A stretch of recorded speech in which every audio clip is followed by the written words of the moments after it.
Hello students, welcome to personal tutor. और मैं आपकी सोफिया मैम आपके लिए केमिस्ट्री की एक और नई वीडियो के साथ में।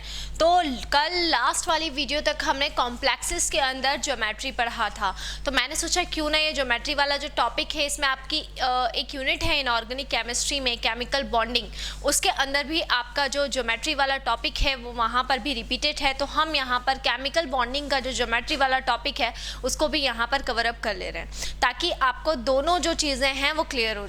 ठीक है, सो अभी हम नॉर्मली केमिकल बॉन्डिंग की जब हम बात करते हैं तो नॉर्मली जो कंपाउंड बनता है उस कंपाउंड के अंदर हम ज्योमेट्री कैसे प्रिडिक्ट करते हैं ये आज मैं आपको बताने वाली हूँ।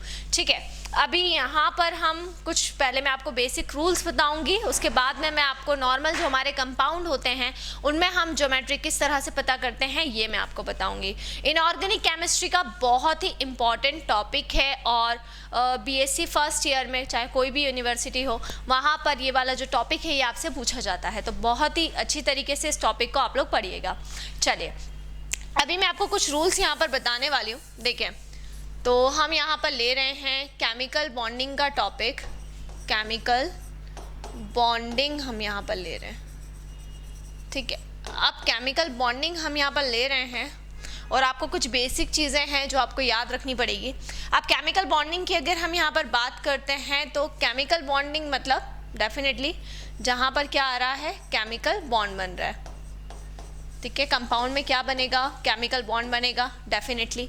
और क्वेश्चन ये आता है कि केमिकल बॉन्ड आया कैसे, तो इतना बेसिक तो सभी को पता होगा कि केमिकल बॉन्ड किस तरीके से बनता है। जब भी इलेक्ट्रॉन की शेयरिंग होती है, इलेक्ट्रॉन डोनेट होंगे, एक्सेप्ट होंगे, तो वहाँ पर कौन सा बॉन्ड बनता है, वहाँ पर हमारा केमिकल बॉन्ड बनता है। टाइप्स ऑफ केमिकल बॉन्ड आपने पढ़ ही रखा होगा, 11th-12th स्टैंडर्ड का बहुत कॉमन टॉपिक है, जिसमें electrovalent bond, covalent bond, coordinate bond, ये मैं पहले ही पढ़ा चुकी हूँ 11th-12th में, इसलिए मैं वहाँ पर इसको रिपीट नहीं कर रही हूँ। सो केमिकल बॉन्ड हम सभी को पता है कि केमिकल बॉन्ड क्या होते हैं। अब जब केमिकल बॉन्ड बनता है तो दो एलिमेंट्स के बीच में केमिकल बॉन्ड बनता है ना।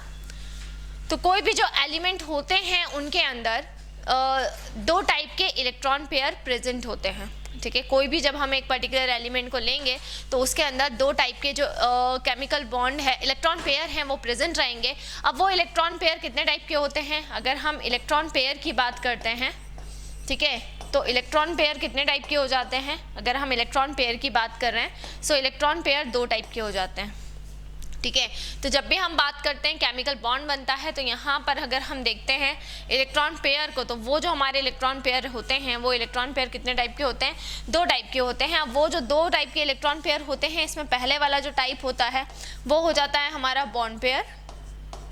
ठीक है, और जो दूसरा वाला टाइप होता है वो हो जाता है हमारा लोन पेयर। सो दो टाइप के अगर हम बात करें तो टू टाइप के क्या होते हैं, दो टाइप के इलेक्ट्रॉन पेयर प्रेजेंट होते हैं। एक को हम क्या बोलते हैं, एक को हम बॉन्ड पेयर कहते हैं, और सेकंड की अगर हम बात करते हैं तो सेकंड को हम क्या बोलते हैं, लोन पेयर। अब क्वेश्चन ये आ रहा होगा माइंड में कि ma'am what is the difference between the bond pair and the lone pair, दोनों में डिफरेंस क्या है। अगर हम बात करते हैं बॉन्ड पेयर की और अगर हम बात करते हैं लोन पेयर की, तो इन दोनों ही टर्म्स के अंदर डिफरेंस क्या होता है। अगर हम बॉन्ड पेयर की बात करते हैं तो वो इलेक्ट्रॉन जो बॉन्ड बनाने में पार्टिसिपेट करते हैं उनको हम क्या बोलेंगे, उनको हम बोलते हैं बॉन्ड पेयर। वो इलेक्ट्रॉन जो बॉन्ड बनाने में पार्टिसिपेट करते हैं उनको क्या बुलाया जाता है, उनको बॉन्ड पेयर बुलाया जाता है। और लोन पेयर हम किसको बोलेंगे, वो इलेक्ट्रॉन जो बॉन्ड बनाने में पार्टिसिपेट नहीं करते उनको क्या बुलाया जाता है, उनको लोन पेयर बुलाया जाता है। तो यहाँ पर अगर हम बात करें इलेक्ट्रॉन पेयर्स की, सो इलेक्ट्रॉन पेयर्स दो टाइप के होते हैं, एक बॉन्ड पेयर होता है, दूसरा लोन पेयर होता है। ठीक है, बॉन्ड पेयर वो होंगे जो बॉन्ड बनाने में पार्टिसिपेट करेंगे, उनको बॉन्ड पेयर बोला जाएगा, और लोन पेयर वो होंगे जो बॉन्ड बनाने में पार्टिसिपेट नहीं करेंगे, उनको लोन पेयर बोला जाता है। ठीक है, जैसे फॉर एग्जांपल के लिए हम बात करें, हम हमारा ए बी टाइप का कंपाउंड ले लेते हैं। ठीक है, अब यहाँ पे जो भी मान लो हमने AB3 टाइप का कंपाउंड लिया, अब यहाँ पे सेंट्रल एटम क्या है, यहाँ पे सेंट्रल एटम ए है ना। जो भी सिंगल एलिमेंट होता है उसको हम सेंट्रल एटम मानते हैं। जो सेंट्रल एटम रहेगा उसी में देखा जाएगा कि उसमें बॉन्ड पेयर कितने हैं और लोन पेयर कितने हैं, और उसी के अकॉर्डिंग क्या निकाली जाती है, हमारी ज्योमेट्री निकाली जाती है। अब जो ए है वो बी के साथ में बॉन्ड बना रहा है, अब बी के साथ में जितने भी बॉन्ड बनाएगा वो तो इसके क्या हो जाएंगे, वो तो इसके बॉन्ड पेयर हो जाएंगे। मान लो जितने भी बना रहा है, फॉर एग्जाम्पल मान लो ये 3 बॉन्ड बना रहा है ए के साथ में, बी के साथ में, तो 3 इसके क्या हो जाएंगे, 3 इसके हो जाएंगे बॉन्ड पेयर, और हो सकता है इसके पास में एक इलेक्ट्रॉन पेयर और बच जाए। मतलब बॉन्ड बनाने के साथ में, बी के साथ में बॉन्ड बनाने के साथ में जो भी इस सेंट्रल एटम के पास में बचेगा, जितने भी इलेक्ट्रॉन इस सेंट्रल एटम के पास में बचेंगे, उसको हम क्या बोलेंगे, उसको हम कहेंगे लोन पेयर। सो लोन पेयर बेसिकली क्या होता है, क्या होता है लोन पेयर? बॉन्ड बनाने के बाद, जैसे ही बॉन्ड बनता है, सो बॉन्ड बनाने के बाद में वो जैसे ही बॉन्ड बन जाता है और बॉन्ड बनाने के बाद जो भी बच जाता है, जो भी इलेक्ट्रॉन्स बच जाते हैं, उसको अपन क्या बोलते हैं, उसको अपन कहते हैं लोन पेयर ऑफ इलेक्ट्रॉन। तो बॉन्ड बनाने के बाद में जैसे ही बॉन्ड बन गया और बॉन्ड बनाने के बाद में जो भी बच जाते हैं इलेक्ट्रॉन्स, वो क्या कहलाते हैं, वो लोन पेयर ऑफ इलेक्ट्रॉन्स कहलाते हैं। सो बॉन्ड बनाने के बाद में, बॉन्ड में पार्टिसिपेट करने के बाद में जो भी बच जाएंगे वो लोन पेयर हो गए। अब क्वेश्चन ये आता है कि इससे हम ज्योमेट्री कैसे निकालेंगे मैम? सो ज्योमेट्री पूरी डिपेंड करती है बॉन्ड पेयर्स के ऊपर और लोन पेयर्स के ऊपर। बहुत ही इजीली मैं आपको आज यहाँ पर ज्योमेट्री हम किसी भी कंपाउंड की कैसे निकाल सकते हैं वो निकालना सिखा दूंगी। आपको बहुत ज़्यादा एफर्ट्स लगाने की, मेहनत लगाने की ज़रूरत नहीं है। अगर ये वाला पूरा वीडियो लेक्चर आपने, आज के दोनों वीडियो लेक्चर्स पूरी तरीके से कम्प्लीटली अगर आपने देख लिए तो ही आपको समझ में आ जाएगा कि किसी भी कंपाउंड के अंदर हम ज्योमेट्री का प्रिडिक्शन हम किस तरीके से कर सकते हैं। ठीक है, तो मैंने आपको बेसिक चीज़ें बता दी हैं कि कोई भी जो कंपाउंड रहेगा उसमें बॉन्ड पेयर्स रहेंगे और उसमें क्या रहेंगे, उसमें लोन पेयर्स रहेंगे। ठीक है, जो बॉन्ड बनाने में पार्टिसिपेट करेंगे उनको बॉन्ड पेयर्स बुलाया जाएगा और जो बॉन्ड बनाने में पार्टिसिपेट नहीं करेंगे उनको क्या बुलाया जाएगा, उनको लोन पेयर ऑफ इलेक्ट्रॉन्स बोला जाएगा। ठीक है, अब यहाँ पर बॉन्ड पेयर और लोन पेयर के बेसिस पे हमारी दो टाइप की ज्योमेट्री हो जाती है। अब यहाँ पे ज्योमेट्री के भी दो टाइप है बच्चों, है ना? ज्योमेट्री के भी कितने टाइप हो रहे हैं? बोले मैम ज्योमेट्री के भी टाइप्स आ गए यहाँ पे, तो हाँ, तो बिल्कुल ज्योमेट्री के भी टाइप्स रहेंगे। सो ज्योमेट्री के भी दो टाइप्स रहेंगे बच्चों। अगर हम बात करेंगे ज्योमेट्री की, तो ज्योमेट्री भी यहाँ पर दो टाइप की रहती है। ठीक है, एक तो हो जाएगी हमारी सिमेट्रिकल ज्योमेट्री, एक हो जाएगी हमारी सिमेट्रिकल ज्योमेट्री, और दूसरी हो जाएगी, ठीक है, अनसिमेट्रिकल ज्योमेट्री, है ना? या सबसे बेस्ट चीज़ बता देती हूँ, सबसे ज़्यादा कॉमन जो नाम यूज़ होते हैं वो बता दे रही हूँ आप लोगों को। ठीक है, रेगुलर और इरेगुलर सबसे बेस्ट। एक होगी हमारी रेगुलर ज्योमेट्री और एक हो जाएगी हमारी irregular geometry. So there are two types of geometry, regular geometry and irregular geometry. अब क्वेश्चन ये आ रहा होगा कि मैम रेगुलर ज्योमेट्री और इरेगुलर ज्योमेट्री, इन दोनों टर्म्स के अंदर क्या डिफरेंस है? रेगुलर ज्योमेट्री और इरेगुलर ज्योमेट्री में हम किस तरीके से डिफरेंशिएट कर सकते हैं, उसमें अब हम किस तरीके से डिफरेंस पता करेंगे। सो बेटा रेगुलर ज्योमेट्री क्या होगी? रेगुलर ज्योमेट्री जब केवल एटम के पास में बॉन्ड पेयर प्रेजेंट है, no lone pair of electron. जब केवल क्या प्रेजेंट रहेंगे? जब केवल और केवल बॉन्ड पेयर प्रेजेंट रहेंगे। केवल क्या मौजूद रहेगा? बॉन्ड पेयर प्रेजेंट रहेगा, बॉन्ड पेयर मौजूद रहेंगे। सो वहाँ पे जो भी ज्योमेट्री हो जाएगी वो ज्योमेट्री क्या हो जाएगी? वो ज्योमेट्री रेगुलर ज्योमेट्री हो जाएगी। सो रेगुलर ज्योमेट्री क्या होगी? जिसमें केवल और केवल बॉन्ड पेयर ऑफ इलेक्ट्रॉन रहेंगे, लोन पेयर्स ऑफ इलेक्ट्रॉन्स नहीं रहेंगे, उसको हम रेगुलर ज्योमेट्री बोलेंगे। सो रेगुलर ज्योमेट्री क्या होगी? जिसमें केवल बॉन्ड पेयर ऑफ इलेक्ट्रॉन्स रहेंगे, लोन पेयर्स ऑफ इलेक्ट्रॉन्स नहीं रहेंगे। इरेगुलर ज्योमेट्री क्या हो जाएगी? इरेगुलर ज्योमेट्री क्या हो जाएगी? इरेगुलर ज्योमेट्री का मतलब हो जाएगा जिसमें बॉन्ड पेयर भी होंगे और उसके साथ में लोन पेयर भी होंगे, दोनों होंगे, है ना? तो ये बात बोल सकते हैं ना कि जब लोन पेयर्स आ जाते हैं मतलब ज्योमेट्री क्या हो जाती है? जब लोन पेयर्स आ जाते हैं तो ज्योमेट्री क्या हो जाती है? ज्योमेट्री इरेगुलर हो जाती है ना? और अगर लोन पेयर्स नहीं आते हैं, लोन पेयर्स नहीं होते हैं, तब हमारी जो ज्योमेट्री रहती है वो क्या कहलाती है? तब हमारी ज्योमेट्री जो होती है उसको हम रेगुलर ज्योमेट्री के नाम से बुलाते हैं। सो यहाँ पर बेसिक चीज़ें ये हैं समझने वाली कि अगर लोन पेयर ऑफ इलेक्ट्रॉन्स आ जाएगा तो फिर हमारी ज्योमेट्री इरेगुलरिटी में चली जाएगी, लेकिन अगर लोन पेयर्स नहीं आते हैं तो फिर हमारी ज्योमेट्री क्या रहेगी? तो फिर हमारी ज्योमेट्री रेगुलर में ही रहेगी, है ना? तो दो टाइप की ज्योमेट्री हमको देखने को मिलेगी, एक होगी रेगुलर और दूसरी क्या हो जाएगी? दूसरी हो जाएगी इरेगुलर।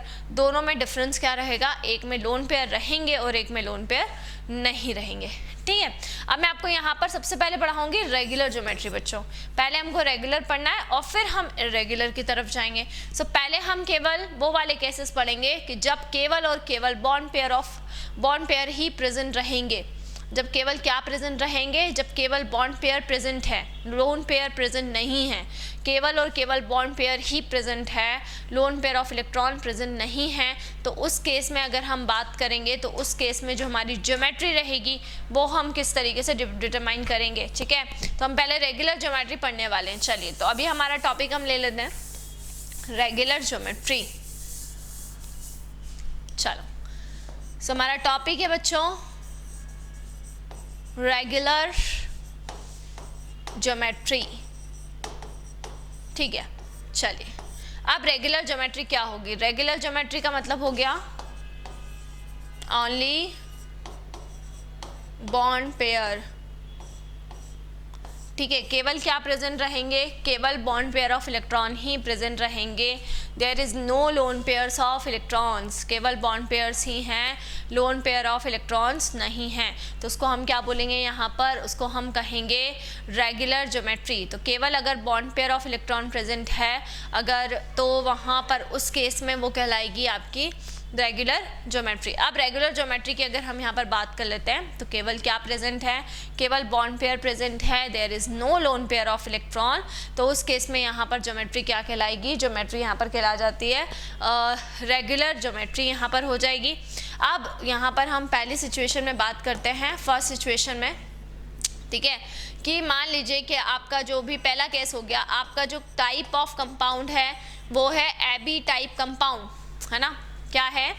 AB टाइप कंपाउंड है ना? और यहाँ पर मैं बात करूँ तो बॉन्ड पेयर ऑफ इलेक्ट्रॉन कितने हैं? बॉन्ड पेयर ऑफ इलेक्ट्रॉन है यहाँ पर अगर हम AB की बात करते हैं, AB2 से ले लेते हैं, AB2 की हम बात करते हैं और बॉन्ड पेयर हम 2 से स्टार्ट करते हैं। बॉन्ड पेयर ऑफ इलेक्ट्रॉन कितने हैं? 2 है, और लोन पेयर एक भी नहीं है। बॉन्ड पेयर कितने हैं? बॉन्ड पेयर 2 हैं, लोन पेयर नहीं है, है ना? यहाँ पर हमने AB2 टाइप का कंपाउंड लिया है रेगुलर ज्योमेट्री के अंदर, जिसमें बॉन्ड पेयर कितने हैं? बॉन्ड पेयर 2 है। There is no lone pair of electron, एक भी लोन पेयर ऑफ इलेक्ट्रॉन नहीं है। तो इस केस में यहाँ पर ज्योमेट्री किस तरीके से जाती है? देखो, A को हम ले लेते हैं सेंटर पर, एक साइड इस साइड पे आ जाएगा ये भी और इस साइड पे आ जाएगा ये भी। ठीक है, दोनों साइड पे क्या आ गए? बॉन्ड पेयर ऑफ इलेक्ट्रॉन आ गए। अगर हम बॉन्ड एंगल की बात करेंगे कि यहाँ पर जो बॉन्ड एंगल बनेगा वो बॉन्ड एंगल कितना बनेगा, तो यहाँ पर इस केस में जो बॉन्ड एंगल बनता है वो बॉन्ड एंगल हो जाता है 180 डिग्री का। 180 डिग्री का बॉन्ड एंगल हो जाता है। और ज्योमेट्री की अगर हम बात करें तो ज्योमेट्री क्या चली जाएगी? ज्योमेट्री हो जाती है बच्चों लीनियर। आपको नज़र आ रहा होगा लीनियर। तो जब भी बच्चों, जब भी कोई भी कंपाउंड अगर होगा और उसके पास में केवल और केवल 2 bond pair of electron present है और टाइप ऑफ कंपाउंड क्या है? AB2 टाइप ऑफ कंपाउंड है ना? और तो यहाँ पर बॉन्ड एंगल कितने का है? बॉन्ड एंगल यहाँ पर 180 डिग्री का बॉन्ड एंगल बन रहा है। तो शेप हमेशा किस में टूटेगा?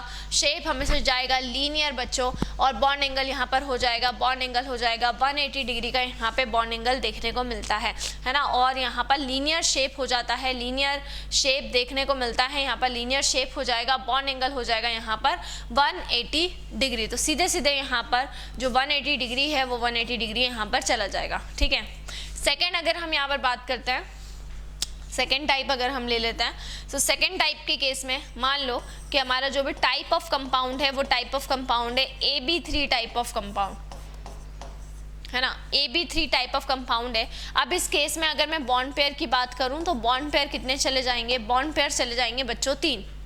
बॉन्ड पेयर कितने चले गए? बॉन्ड पेयर यहाँ पे चले गए हैं 3, है ना? AB3 है और बॉन्ड पेयर कितने चले गए? बॉन्ड पेयर यहाँ पर चले गए 3। एक को रखा मैंने सेंटर पे और इस तरीके से मैं 3 बॉन्ड पेयर जो है वो यहाँ पर अटैच कर दूंगी। ये आ गया B और ये B, है ना? अब क्वेश्चन ये आता है कि इनमें जो बॉन्ड एंगल है वो बॉन्ड एंगल कितने डिग्री का होगा अगर हम बात करेंगे। सो यहाँ पर अगर हम बात करेंगे तो बॉन्ड एंगल हो जाएगा यहाँ पर 120 डिग्री का। चाहे यहाँ से ले लो, यहाँ से ले लो या यहाँ से ले लो, कहीं से भी आप ले लो, एंगल कितने का बनेगा? 120 डिग्री का एंगल बनेगा।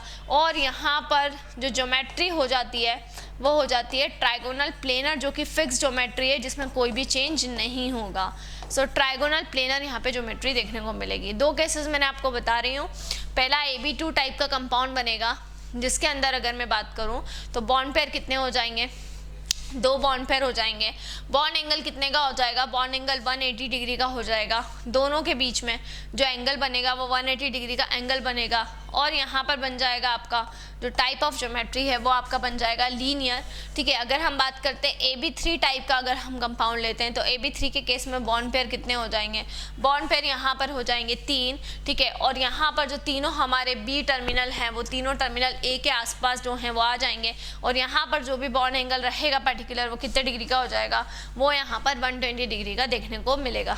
ठीक है, तो इस तरीके से अगर AB3 टाइप का कंपाउंड बनेगा और बॉन्ड पेयर कितने हो गए, 3 हो गए, सो यहाँ पे 120 डिग्री का एंगल देखने को मिलेगा। और हमेशा ज्योमेट्री जो रहेगी वो ज्योमेट्री हमेशा किस में जाएगी, वो ज्योमेट्री हमेशा ट्राइगोनल प्लेनर के अंदर जाएगी, हमेशा वो ट्राइगोनल प्लेनर में ही बनेगी।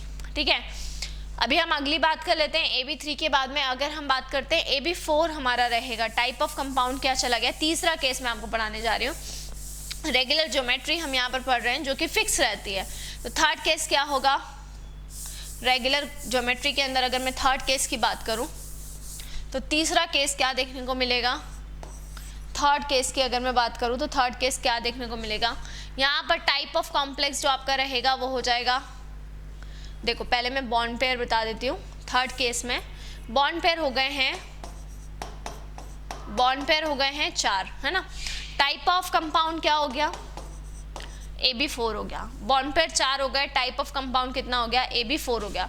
अब इस केस में AB4 बना है, अब जाएगा कैसे देखना, A को रखेंगे सेंटर पर, 1 2 3 और ये 4।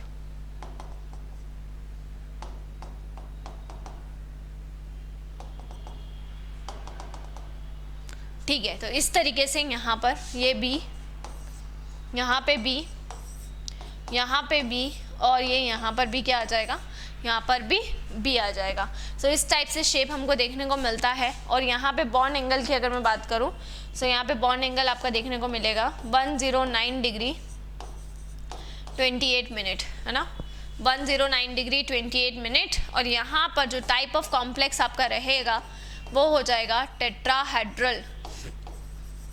जो भी आपका टाइप ऑफ कॉम्प्लेक्स है वो क्या कहलाएगा, वो आपका कहलाएगा टेट्राहेड्रल। तो AB4 टाइप का जो कंपाउंड है वो आपको देखने को मिलेगा। AB4 टाइप का A को हम यहाँ पर सेंटर पे रख देंगे और आसपास सारे साइड पे जो B है चारों, वो चारों B यहाँ पर आ जाएंगे। देखो चारों साइड पे, यहाँ पर भी, यहाँ पर भी, यहाँ पर भी, यहाँ पर भी, चारों साइड पे जो B हैं वो आकर अटैच हो जाएंगे। और यहाँ पे बॉन्ड एंगल आपका रहेगा 109 डिग्री और 28 मिनट्स का। और टाइप ऑफ कॉम्प्लेक्स आपका हो जाएगा टेट्राहेड्रल। सो इस तरह से मैंने आपको यहाँ पे 3 केसेस देखो बता दिए। इसके बाद में हमारे कुछ 4 केसेस और बाकी हैं, वो मैं आपको नेक्स्ट वाली वीडियो के अंदर, 3 केसेस और बाकी हैं वो मैं आपको नेक्स्ट वाली वीडियो के अंदर बताने वाली हूँ। तो इसी तरीके से जुड़े रहिए हमारे साथ में और पढ़ते रहिए केमिकल बॉन्डिंग। जो भी डाउट हो उसको कमेंट सेक्शन में बता दीजिएगा। Thank you.